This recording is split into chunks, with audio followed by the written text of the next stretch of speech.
Oke, Assalamualaikum warahmatullahi wabarakatuh. Perkenalkan nama saya Fatmajid Ashkara dari program studi PJJ Akuntansi. Saya akan melakukan presentasi terkait ujian akhir semester saya, di mana presentasi ini merupakan kelanjutan dari tugas akhir semester yang telah saya kumpulkan. Dengan judul Peningkatan Sistem Komunikasi Internal dan Pengendalian Risiko Keuangan Berbasis Teknologi. Pada suatu perusahaan di mana kondisi awal ditemukan kebocoran data keuangan dalam skala minor, terdapat kesalahan pencatatan transaksi, komunikasi antar divisi masih dilakukan secara manual, verifikasi transaksi belum sepenuhnya terintegrasi, belum tersedia notifikasi otomatis secara real time, dan belum belum terkumpulnya suatu dokumen itu dalam satu media, jadi masih tersebar di banyak tempat. Dampaknya apa? Risiko kesalahan laporan keuangan, keterlambatan pelaporan, risiko fraud yang tinggi, hambatan proses audit, serta pengambilan keputusan menjadi lebih lambat. Nah, maka tujuan implementasi ini adalah kita mau nih meningkatkan efektivitas komunikasi internal dulu. Kemudian dari efektivitas komunikasi tersebut proses akan terjadi lebih cepat dalam banyak hal. Dalam hal ini kita akan mempercepat rekonstruksi keuangan. Kemudian dengan adanya sistem teknologi kita mengurangi human error, meningkatkan keamanan data keuangan, mendukung kesiapan audit, memperkuat pengendalian internal, serta meningkatkan transparansi dan akuntabilitas kepada stakeholder maupun kepada sistem itu sendiri. Nah, bagaimana sih flow-nya? Kita akan membuat Integrated Financial Communication and Control. Nah, itu alurnya adalah kita pakai dulu nih ERP. Kemudian dari ERP nanti akan muncul apa? Dashboard Monitor. Kemudian nanti dari Dashboard Monitoring kita akan ada Digital Approval Workflow. Kemudian ada Integrated Communication. Kemudian dari semuanya itu muncul ke dalam Dokumen Management System atau DMS. Kemudian baru kita akan melakukan internal control. Seperti itu. Nah, perubahan setelah implementasi ini yang diharapkan atau yang akan terjadi adalah komunikasi terintegrasi, digital approval, data terintegrasi, dashboard monitoring, DMS terpusat, dan audit trail dan audit log. Nah, yang sebelumnya gimana? Sebelumnya ya komunikasi masih manual, by telepon, by chat, atau komunikasi langsung. Kemudian verifikasi juga manual, tanda tangan, cek satu-satu.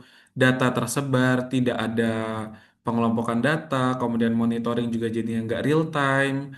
Kemudian dokumen sesuai dengan tadi data mungkin yang soft copy, dokumen-dokumen ya, hard copy juga berantakan. Kemudian jadinya apa? Pengawasannya terbatas. Nah, gimana sih digital approval dan audit trail ini terlaksana? Yaitu dengan alur dari staff itu butuh approval supervisor, supervisor atau team head, itu butuh approval dari manajer, kemudian dari manajer akan dilakukan approval di direktur.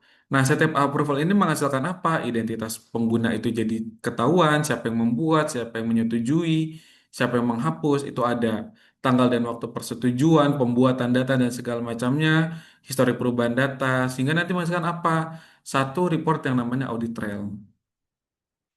Nah, contoh dari penggunaan dashboard monitoring nih, di mana dashboard ini akan digunakan oleh supervisor, manajer, dan dewan direksi. Atau kalaupun ada nanti ya, apakah dari dewan komisaris itu juga akan dilakukan pemberian akses untuk dashboard monitor. Nah, dashboard monitoring tuh nanti akan berisi apa aja sih? Ya, seperti yang saya tampilkan, bisa ada laba, arus kas, hutang, dan piutang. Contoh di sini mungkin kita akan apa namanya ambil dalam satuan juta. Jadi labanya kita nih ada di bulan Januari kita ada 10 juta, kemudian Februari ada 14 juta, ternyata di bulan Maret penurunan laba sampai dengan 6 juta. Kemudian gimana dengan arus kasnya? Arus kas nih contohnya kita di Januari arus kas kita itu surplus 15 juta, arus kas di Februari surplus 14 juta, dan arus kas di Maret surplus 11 juta, seperti itu. Hutang begitu, hutang dagang dan ada piutang. Selanjutnya, bagaimana pengendalian risiko atau risk control improvement ini mau kita laksanakan dengan kondisi dan gimana sih cara menghadapinya gitu ya. Nah, alurnya dulu itu kita dari prevent, yaitu kita melacak, kemudian kita mendeteksi, kita monitor, dan kita koreksi, dan kita perbaiki. Gimana? Pertama itu ada human error. Human error itu gimana cara kita risk control improvementnya ya dual check dan ERP. Udah itu satu-satunya cara. Jadi kayak eh gimana ya? Kalau misalnya semuanya tadinya by human human human, kemudian nggak tahu nih salahnya dia di mana. Tapi dengan adanya dual check dan ERP, artinya dari staff kemudian ada supervisor ngecek, supervisor ke manajer ngecek, manajer ke direktur ngecek. Kemudian setelah semuanya ngecek, sistem pun akan terlacak gitu. Jadi yang tadinya mungkin PO 5 juta, tiba-tiba payment 10 juta loh. Ini salahnya di mana gitu. Itu kan nanti akan kebaca.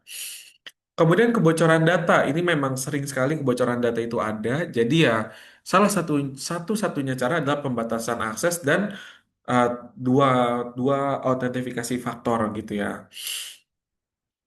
Kemudian ada fraud, fraud ini banyak ya jenisnya. Ya cara mengatasinya hanya dengan audit log dan monitoring, kemudian keterlambatan pelaporan, itu kita ada dashboard dan notifikasi, jadi semuanya terkontrol, terkontrol, ternotifikasi, semuanya copy jadinya. Kemudian kehilangan dokumen, ya tadi harus ada DMS dan backup data.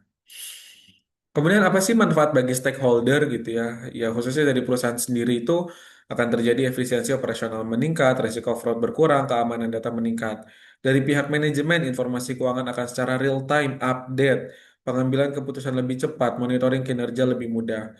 Dari sisi auditor internal dan eksternal gimana? Dokumen lebih mudah diperoleh karena ada DMS, audit trail lebih lengkap. Jadi kalau ada kesalahan apapun langsung bisa kita cek siapa sih yang salah. Kemudian proses audit lebih efisien. Kesimpulannya adalah kita harus komunikasi dulu, perbaiki, kemudian kita kontrol dan buat keputusan. Jadi informasi antar divisi ini menjadi lebih cepat dan terdokumentasi. Dengan kontrol kita meresiko kesalahan fraud dan kebocoran data yang dapat dikendalikan lebih baik. Dan keputusan dari manajemen ini akan lebih kuat. Kenapa? Karena informasi itu ada akurat dan tepat waktu gitu. Sehingga transformasi digital ini bukan hanya tentang teknologi aja, tetapi tentang bagaimana informasi digunakan untuk menciptakan kontrol dan keputusan yang lebih baik. Nah, studi kasusnya contohnya adalah Dewan Komisaris bertanya gini ya, kenapa sih perusahaan harus mengeluarkan biaya yang mahal untuk implementasi ERP dan sistem baru? Sementara proses rekonsiliasi yang sekarang masih dapat berjalan. Nah, kemudian konflik implementasi dari komisaris kan pasti akan bilang bahwa ini ada biayanya mahal, resiko perubahannya gimana nanti ke sistem, staf akan terbiasa atau enggak, seberapa lama, kemudian resikonya gimana, ini kita kan pakai orang luar misalnya gitu. Kemudian peran dari manajer akuntansi, direktur keuangan, dan apa dewan, komisaris investor, vendor ERP, dan staf akuntansi. Manajer akuntansi itu menjabarkan harusnya bagaimana sih workflow-nya, bahwa oke kita akan melakukan uh, apa namanya penyelesaiannya bagaimana, masalahnya tuh dulu dikeluarkan gitu. Contohnya manajer akuntansi akan cek ke staff. Oke, staff semuanya coba dibuat nih alur kalian kerja gitu ya dari awal sampai akhir setiap hari, setiap minggu, setiap bulan. Nah, kemudian dari situ ternyata ada satu flow yang gap. Jadi atau mungkin ternyata job desk-nya tumpang tindih satu sama lain gitu. Maka harus dilacak dulu dari staff. Kemudian manajer akan melakukan evaluasi gitu ya, akan melakukan oke, ternyata dari sisi staff, oke semuanya ada tumpang tindih, ada double job desk, ada ketidak efisiensian waktu dan tidak keefektifan dari cara melakukan atau cara menyelesaikan masalah. Kemudian manajer memberikan solusi, solusi dulu dari yang manual, dari yang paling murah, dari yang bisa dilakukan gitu ya. Kemudian minta approval dari direktur. Setelah dievaluasi selama 1 bulan 2 bulan, kemudian manajer akan berkoordinasi ke direktur, akan report gitu. Pak atau Ibu, maaf bahwa setelah ini selama 3 bulan ini saya sudah melakukan evaluasi dan saya sudah melakukan perbaikan, evaluasi kontrol dengan tools yang ada. Ternyata kita masih ada nih, masih ada kesalahan masih mayor gitu, kesalahannya tuh masih mayor, bahwa ini ke depannya dalam 5 tahun ke depan ini akan terjadi lonjakan data yang tidak bisa dicek gitu. Maka direktur keuangan harus melakukan, oke, dari manajer akuntansi gimana lu solusinya gitu ya. Manajer kan bilang kemungkinan paling besar dan paling cepat yang harus kita lakukan adalah penerapan ERP. Direktur keuangan dengan pengalamannya pasti akan, oke kita setuju kita pakai ERP. Kita siapkan proposal, kita akan maju ke Dewan Komisaris dan investor. Kemudian dari situ juga manajer akan akuntansi itu akan berhubungan dengan pihak purchase gitu ya untuk kontak nih vendor-vendor, entah contohnya ada Zahir, Accurate, Odoo, ada QuickBooks, ada Xero gitu, banyak deh. Nah, kemudian dilakukan nih apa namanya negosiasi kepada Dewan Komisaris dengan rapat bahwa ternyata perusahaan saat ini sudah berjalan dengan baik, tetapi dalam baik ini tidak optimal. Maka sebetulnya hal-hal ini bisa dioptimalkan dengan hasil yang kita harapkan gitu. Bukan juga tentang biaya atau resiko waktu dan kesiapan, tapi memang ini adalah kebutuhan yang diharuskan perusahaan itu harus melakukan perubahan gitu ya.